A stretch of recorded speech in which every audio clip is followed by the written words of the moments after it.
예수님의 족보에 다 이스라엘 사람들이 아니고 거기에는 이방인도 참여하고 2000년 전인데도 여자의 이름이 기록되었는데 이 예수 그리스도의 조상 중에 이 여자들 그리고 이방인들, 이 여자들 가운데 부정한 여자들이 기록되어 있다는 사실을 강조하고 있습니다. 여러분, 특별히 지금부터 2000년 전에 여자는 무시받고 멸시받고 숫자에도 기록되지 않는 시대였습니다. 우리 여자 성도들 죄송합니다. 그러나 지금 여자들 없으면 세계가 안 돼. 특별히 여자들 없으면 한국 교회가 부흥의 역사가 일어나지도 못해. 그런 2000년 전에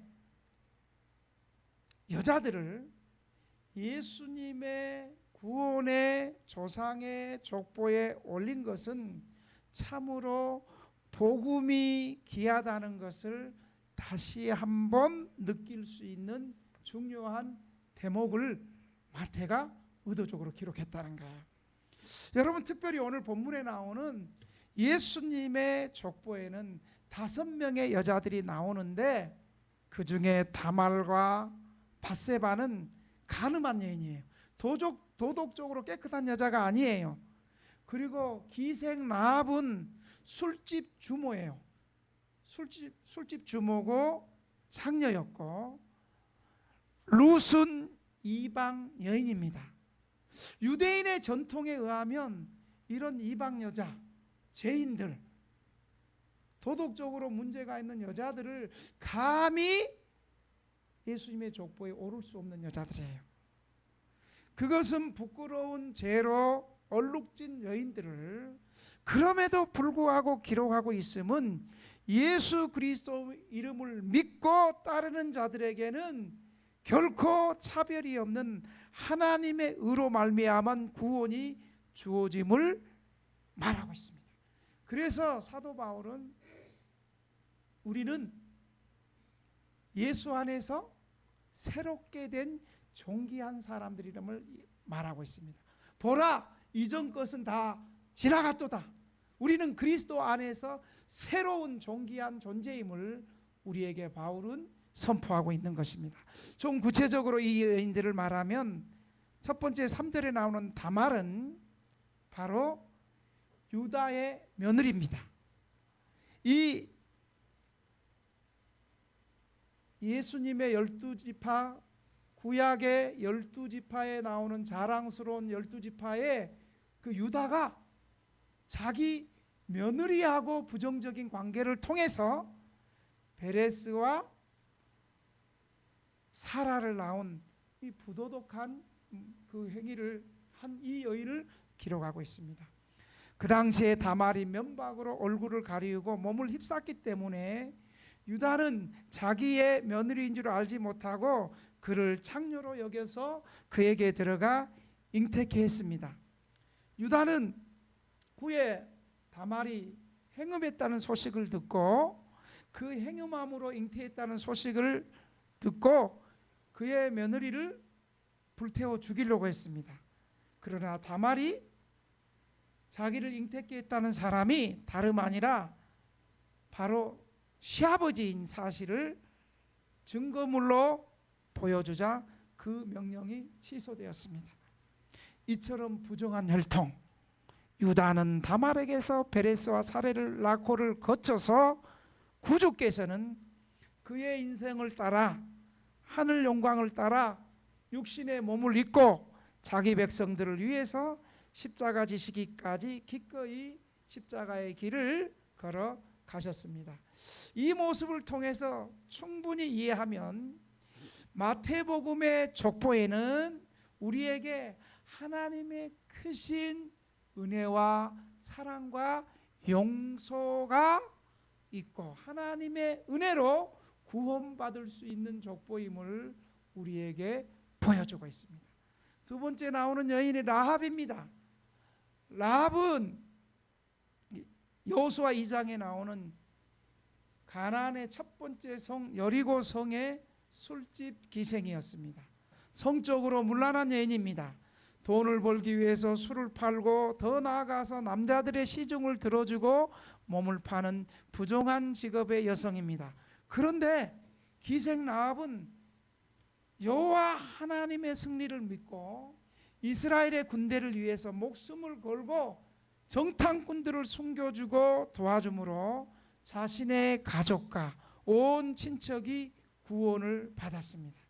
라합은 믿음으로 그런 모험을 한 이유는 확실히 하나님의 승리하실 것을 알았기 때문입니다. 신앙은 천지의 주인 되신 하나님을 알고 또 그의 승리를 확실히 내다보는 것입니다. 히브리서 11장에 보면 이 기생 라합을 믿음의 사람이었고 믿음의 여인이라고 우리에게 소개해 주고 있습니다. 세 번째 여인은 우리아의 아내 바세바입니다. 다윗과의 불결한 관계를 맺은 여인을 그리스도의 조상으로 택하시기를 부끄럽게 여기지 않았습니다. 이 구절에서도 하나님께서는 은혜로 사람을 구원하시는 원리가 나타나 있습니다. 하나님은 사람의 외모와 그 사람의 가진 것을 보시고 구원하시는 거 아니고 부족한 죄인들에게 하나님의 은혜로 구원해 주시는 그 원리를 이 족보에서도 또 보여주고 있습니다. 왜 마태는 예수님의 족보에 정식으로 결혼하지 않는 시아버지와 며느리와의 부도덕한 관계를 맺었던 다말, 여리고 생애의 기생인 성적으로 물러간 라합, 떳떳하지 못한 우리아의 아내 바세바, 이방 여인 룻 같은 여자들의 이름을 예수님의 족보에 올리면서 오고 가는 우리 모든 교회에게 무슨 말을 하고 싶었을까요? 그것은 바로 마태복음 9장 10절에서 13절에 보면 예수께서 마태의 집에서 앉아 음식을 잡수실 때에 많은 세리와 죄인들이 와서 예수와 그 제자들과 함께 앉았더니 바리새인들이 보고 그 제자들에게 이르되 어찌하여 너희 선생은 세리와 죄인들과 함께 잡수시느냐? 예수께서 들으시고 이르시되 건강한 자에게는 의원이 쓸데없고 병든 자에게 쓸데있느니라. 너희는 가서 내가 긍휼을 원하고 제사를 원치 아니라 하신 뜻이 무엇인지 배우라. 내가 의인을 부르러 온 것이 아니라 죄인을 부르러 왔느니라 하시니라. 이 말씀을 통해서 마태는 복음은 의인들을 부르는 것이 아니고 죄 없는 사람들을 부르는 것이 아니라 복음은 특별히 죄인들을 불러서 회개시켜서 하나님의 은혜로 구원받게 되는 것이 바로 복음의 역사임을 우리에게 보여주고 있는 것입니다. 마지막으로 예수님의 족보에 오르는 유명한 다윗 왕이 그리스도의 조상이지만 다윗 왕조차도 자랑할 것이 아무것도 없음을 기록하고 있습니다. 물론 다윗 왕은 한 나라의 위대한 왕입니다. 12지파를 통일시키는 통일왕국의 위대한 왕입니다. 그러나 다윗이 이렇게 왕된 것은 다윗 왕의 가문은 왕족도 아닙니다. 특권층도 아닙니다. 다윗은 지극히 평범한 평민이었습니다. 그 평민 가운데서도 가장 볼품없는 하루층의 직업은 양을 치는 아이였습니다. 이처럼 양치기 소년에게 역대 민족의 한 왕으로서 인간적으로 자랑할 만한 것이 어떠한 배경도 없습니다. 이러한 다윗이 어떻게 왕으로 등극할 수 있었던 것은 역시 하나님의 은혜임을 보여주고 있습니다. 다윗이 왕이 되는 자리에 나가게 된 원인이 있습니다. 다윗은 블레셋의 장수 골리앗을 죽이게 된 역사적인 사건이 결정적으로 왕이 될 수 있는 발판이었습니다. 여러분, 다윗이 어떻게 블레셋 2m가 넘는 골리앗을 죽일 수 있었겠어요?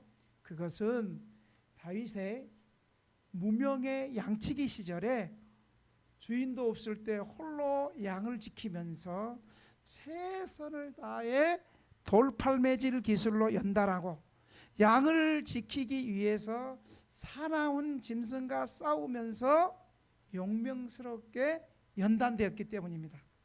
결국 블레셋이 이스라엘을 완전히 다 함락시키기 일보 직전에 어느 누구도 2m 거인되는 블레셋을 싸워나길 이길 수 없는 한 사람의 장수도 나서지 않을 때 사울은 저 골리앗 싸워서 이기면 내가 사위 삼겠다, 나라 절반 주겠다, 이렇게 해도 두려워서 나갈 수 없는 그때에 다윗이 나가서 물맷대로 네가 이방인 하나님을 알지 못하는 네가 감히 우리 이스라엘을 멸시해?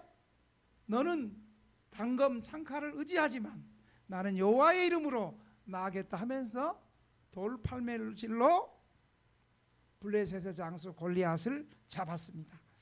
그러면 여러분, 다윗의 성공 비결은 무엇일까요? 그는 사람들이 아무도 알아주지 않는 어린 나이에 아무도 보지 않는 데에서 여호와 하나님을 사랑하고 섬겼다는 거예요.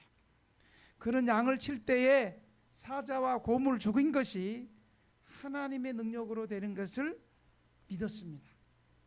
사자와 곰이 올 때 무서워서 나 살려라, 걸음아 나 살려라 도망간 것이 아니라 자기 목숨을 걸고 양들을 지키기 위해서 사자와 곰과 싸웠다는 거예요.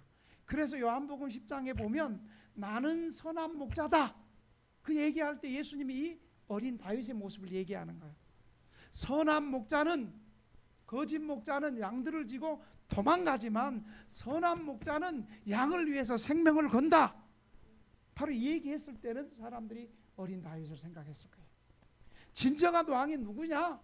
진정한 목자가 누구냐?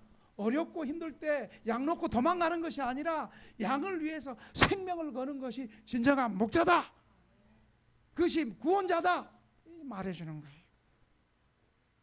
다윗은 가족들조차 인정해 주지 않는 외로운 양치기의 일을 할 때도 하나님을 의지함으로 잘 감당했다는 거예요.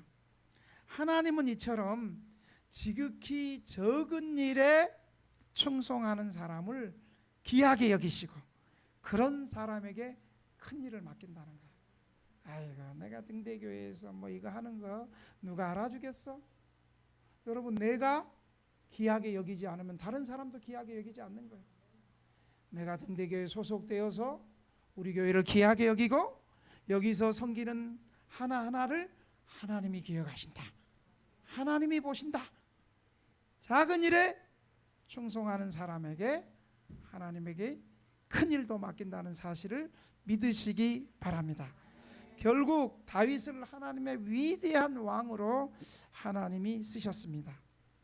두 번째로, 다윗은 다 위대하지는 않았어요. 다윗은 도덕적으로 실수하였지만 다윗은, 따라합시다, 실수할 때 즉각 회개하는 믿음의 사람이 되자. 다윗도 다른 사람의 아내를 뺏었어. 근데 그 아내가 다윗의 충신이야.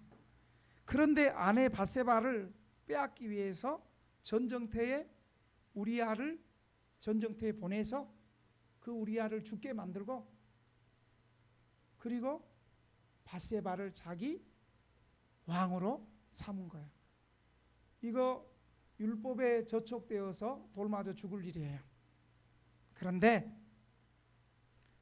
다윗이 범죄한 것을 알고 당시에 나단 선지자가 당신 참 악한 사람입니다, 회개하세요, 딱 그랬더니 그 말을 듣고 내가 죄인입니다 하고 겸손히 회개한 사람. 무엇이 어째? 네가 감히 왕에게 회개하라고 저놈을 잡아 죽여라, 이렇게 말할 수도 있어요. 그런데 다윗은 힘없는 선지자가 나타나서 다윗 왕이여, 당신이 악한 사람입니다, 회개하세요 라고 얘기할 때 다윗은 선지자의 메시지에 겸손하게 무릎을 꿇고 하나님 앞에 회개했어요. 이것이 바로 다윗의 위대한 점이에요. 다윗이 용맹스럽게 전쟁에서 많은 적군을 물리치고 한 나라를 통일한 것만 위대한 것이 아니라, 잘못했을 때 선지자가 나와서 맨 앞에서 졸지 마 라고 얘기할 때에 안 했는데, 안 졸았는데 아니고 예 졸았습니다 하고 정직하게 회개한 것. 그는 자신의 왕의 직책을 이용해서 나단 선지자를 무시하고 죽이지 않고 정직하게 회개했다는 거예요. 그게 시편 51편에 눈물로 회개한 다윗의 회개시예요. 시편 51편 1절 2절에 보면 하나님이여 주의 인자를 따라 내게 은혜를 베푸시며 주의 많은 긍휼을 따라 내 죄악을 지워주소서. 나의 죄악을 빨갛게 씻으시며 나의 죄를 깨끗이 제하소서. 9절에 보면 주의 얼굴을 내 죄에서 돌이키시고 내 모든 죄악을 지워주옵소서. 10절 12절에 보면 하나님이여 내 속에 정한 마음을 창조하시고 내 안에 정직한 영을 새롭게 하소서. 나를 주 앞에서 쫓아내지 마시며 주의 성령을 내게서 거두지 마옵소서. 주의 구원의 즐거움을 내게 회복시키시며 주시고 자원하는 심령을 주사 나를 붙드소서. 이렇게 다윗은 선지자가 회개하라고 할 때 진실하게 눈물로 회개했어요.